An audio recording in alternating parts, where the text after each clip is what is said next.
اللہ اللہ اللہ اللہ اللہ اللہ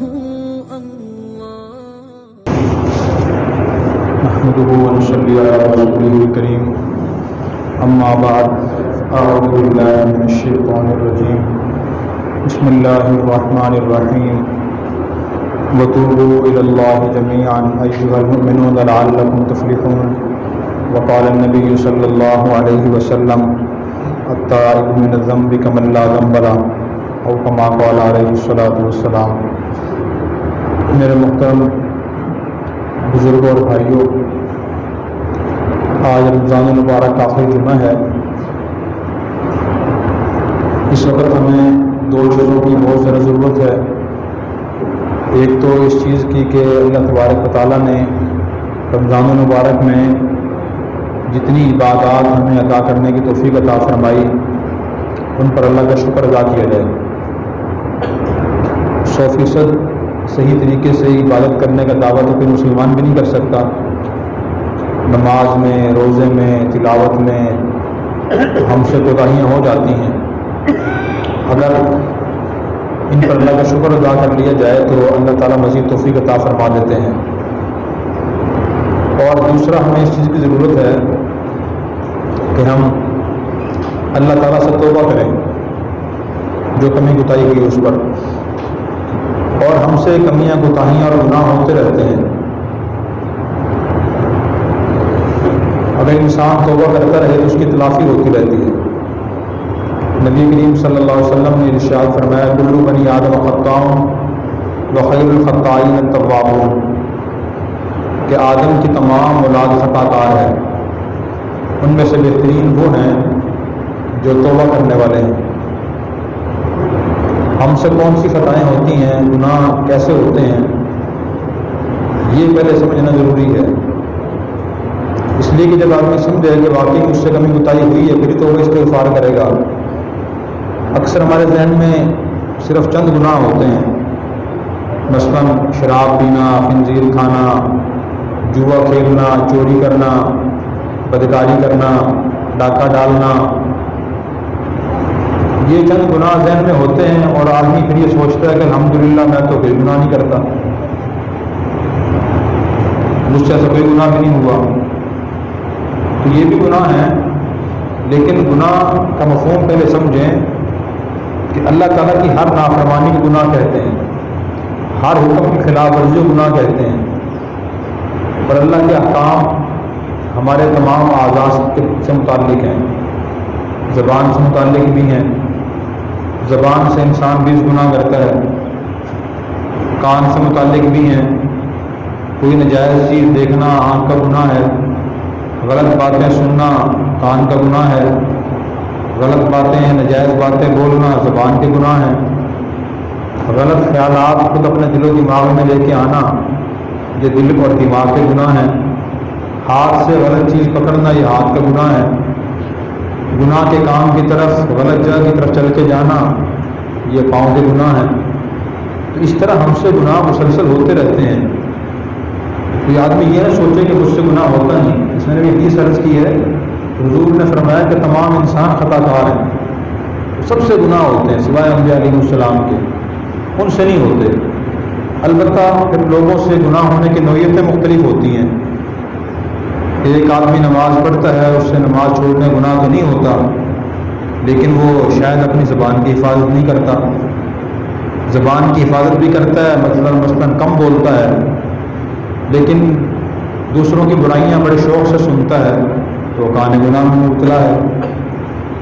تیسرا آدمی ہے وہ علیحدہ رہتا ہے، نہ زیادہ باتیں کرتا ہے نہ سنتا ہے، لیکن اندرون خانہ اپنے ذہن میں دل و دماغ میں غلط سازشیں غلط خیالات لاتا رہتا ہے، یہ دل کے گناہ میں مبتلا ہے، دماغ کے گناہ میں مبتلا ہے۔ مثلا کسی آدمی کے بارے میں حسد کا خیال آ جانا کہ اس کے پاس فلاں چیز کیوں ہے، نہیں ہونی چاہیے تھی، اللہ کرے اس کی بے عزتی ہو، اللہ کرے وہ غریب ہو جائے، اللہ کرے وہ بیمار ہو جائے، نقصان ہو جائے اسے۔ اب یہ کسی کے بارے میں دل میں خیالات لے کے آنا یہ حسد ہے، اور یہ بھی اسی طرح شریعت میں حرام ہے، جیسے شراب پینا، خنزیر کھانا حرام ہے، یہ دل کے گناہ ہیں۔ تو گناہ ہم سے ہوتے رہتے ہیں، جیسے پھر ہم اپنے میلے جسم کو دھو لیتے ہیں، کپڑے میلے ہوتے ہیں ان کو پاک صاف کر لیتے ہیں، ہمارے گھر میلے ہو جاتے ہیں ان کو دھوتے ہیں، اسی طرح انسان کو اپنے گناہوں کو بھی دھونا چاہیے۔ جب انسان گناہ کا نہیں دھوتا اس کا نتیجہ یہ ہوتا ہے کہ اللہ تعالیٰ اس سے ناراض ہو جاتے ہیں، اور دوسرا نقصان یہ ہوتا ہے، حدیث میں آتا ہے جب کوئی بندہ گناہ کرتا ہے تو اس کے دل پہ ایک سیاہ نقطہ لگ جاتا ہے، اگر وہ توبہ کر لیتا ہے تو نقطہ مٹا دیا جاتا ہے، اگر وہ توبہ نہیں کرتا مزید گناہ کرتا رہتا ہے تو ہر گناہ پہ نقطہ لگتا رہتا ہے جہاں تک کہ دل بالکل سیاہ ہو جاتا ہے۔ یہ بات حضور نے بیان فرمائی ہے، اور پھر آپ نے یہ فرمایا کہ قرآن کریم کے سورہ مطففین میں جو اللہ نے فرمایا کلا بل ران علی قلوبہم ما کانوا یکسبون، اس کا ترجمہ یہ ہے کہ ان کے دلوں میں زنگ لگ چکا ہے ان گناہوں کی وجہ سے۔ تو حضور نے فرمایا کہ اس آیت کا مطلب یہ ہے جیسے لوہے کو زنگ لگتا ہے تو دل کو اس طرح گناہ کے بعد سیاہ نقطوں سے زنگ لگتا ہے، اور پھر اس کا نتیجہ یہ ہوتا ہے کہ آدمی کو اچھے کام سے نفرت، نیکی سے نفرت اور برائی سے گناہ سے محبت ہو جاتی ہے۔ اچھا کام کرنے کو دل نہیں کرتا اور گناہ کرنے کو دل بہت زیادہ کرتا ہے، اس کا نتیجہ پھر یہ ہوتا ہے۔ تو اس لیے ہمیں توبہ کرنی چاہیے، اور پھر نبی کریم صلی اللہ علیہ وسلم نے فرمایا تائب من الذنب کمن لا ذنب لہ، کہ گناہ سے توبہ کرنے والا گناہ سے اس طرح پاک صاف ہو جاتا ہے گویا اس نے گناہ کیا ہی نہیں۔ جیسے کپڑا ہمارا میلا ہوتا ہے، کتنا ہی میلا ہو جائے اگر صحیح طریقے سے دھو لیا جائے بالکل صاف ہو جاتا ہے۔ برتن روزانہ ہمارے میلے ہو جاتے ہیں، دھل کے پھر صاف ہو جاتے ہیں، دیواریں میلی ہو جاتی ہیں، رنگ روغن کے بعد بالکل صاف اور چمک جاتی ہیں۔ یہی مثال بندے کی ہے، جب بندہ توبہ کرتا ہے تو گناہ سے بالکل پاک صاف ہو جاتا ہے۔ اور قرآن کریم میں اللہ نے فرمایا کیا لوگوں تم سب کے سب اللہ کے سامنے توبہ کرو تاکہ تم کامیاب ہو سکو۔ تو توبہ کرنے سے اللہ خوش بھی ہوتے ہیں، ناراضگی ختم ہو جاتی ہے، اور دوسرا انسان کا دل بالکل پاک صاف ہو جاتا ہے، اچھائی کی طرف مائل ہوتا ہے اور برائی سے دور ہٹتا ہے۔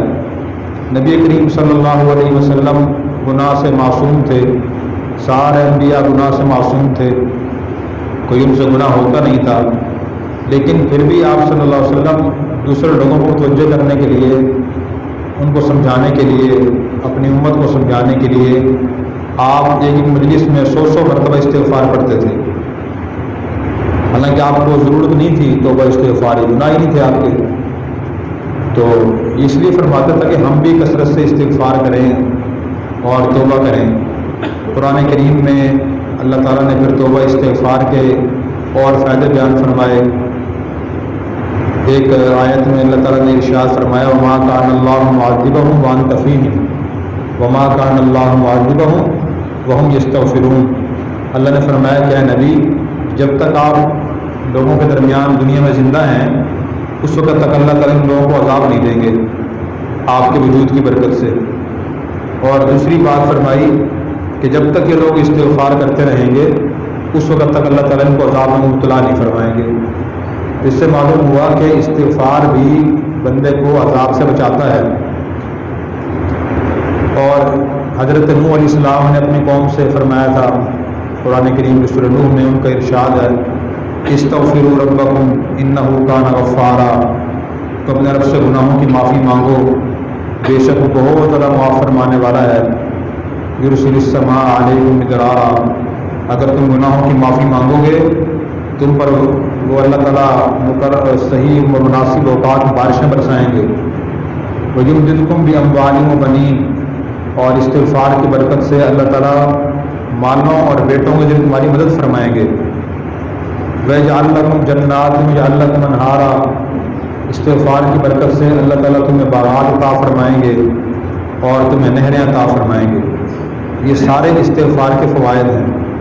استغفار کا مطلب صرف زبان سے استغفر اللہ کہنا نہیں ہے، بلکہ استغفار کا مطلب یہ ہے، توبہ کا مطلب یہ ہے کہ آدمی اپنے گناہوں کو سوچے، ان پر نادم اور شرمندہ ہو۔ حدیث میں آتا ہے کہ التوبۃ والندامہ، توبہ ندامت کا نام ہے، کہ جو گناہ انسان سے ہو اس پر انسان دل سے نادم و شرمندہ ہو کہ میں نے یہ گناہ کیوں کیا، کاش مجھ سے گناہ نہ ہوتا، اس پر ندامت ہو، اس کا نام توبہ ہے۔ دل سے آدمی نادم ہو اور آئندہ وہ گناہ چھوڑنے کا پختہ ارادہ کرے کہ انشاءاللہ آئندہ یہ پوری کوشش کروں گا، میں یہ گناہ نہیں کروں گا۔ کسی بندے کی حق تلفی کی ہو تو اس کا حق ادا کرے، اگر ادا کرنے کی فی الحال گنجائش نہ ہو ادا کرنے کی نیت کرے کہ جب اللہ تعالیٰ نے مجھے گنجائش عطا فرمائی تو میں فلاں بندے کا حق ادا کرنے کی پوری کوشش کروں گا۔ اس طرح کرنے سے انسان کے گناہ معاف ہوتے ہیں اور اس کا اللہ سے تعلق درست ہو جاتا ہے، اللہ کی خاص رحمتیں اس پر متوجہ ہوتی ہیں۔ اور اگر انسان توبہ نہیں کرتا، گناہوں میں مبتلا رہتا ہے، اسی حالت میں موت آ جاتی ہے، تو اس کے بعد حدیث میں بڑی سخت سزائیں بیان دی گئی ہیں۔ جو گناہ گار انسان ہوتا ہے تو اس کی روح قبض کرنے والے فرشتے بھی اور ہوتے ہیں، اس سے معاملہ بھی دوسرا ہوتا ہے، قبر میں جاتا ہے تو اس سے اور معاملہ ہوتا ہے، نیک آدمی کا معاملہ اور ہوتا ہے۔ دنیا میں آپ قیدی مجرم کی مثال لے لیں، جیسے مجرم ہوتا ہے، ایک آزاد آدمی ہوتا ہے بے گناہ، جیسے ہم اور آپ بے گناہ یہاں بیٹھے کو جرم نہیں کیا تو ہمیں کوئی خطرہ نہیں ہے۔ جو آدمی جرم کرتا ہے تو اسے فوراً خطرہ ہو جاتا ہے کہ پولیس آئے گی، گرفتار کرے گی، جیل چلے جاؤں گا، آزادی ختم ہو جائے گی، معلوم نہیں کیا ہوگا۔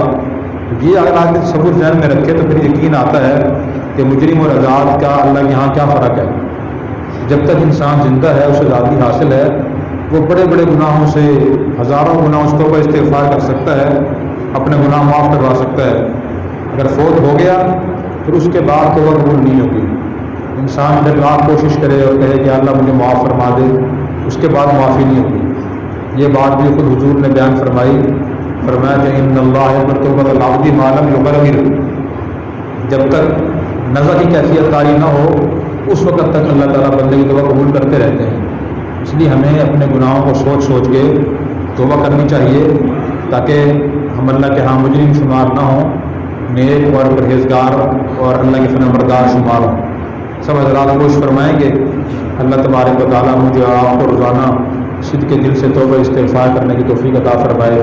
وآخر دعوانا الحمدللہ رب العالمین، سنت ادا فرمائے۔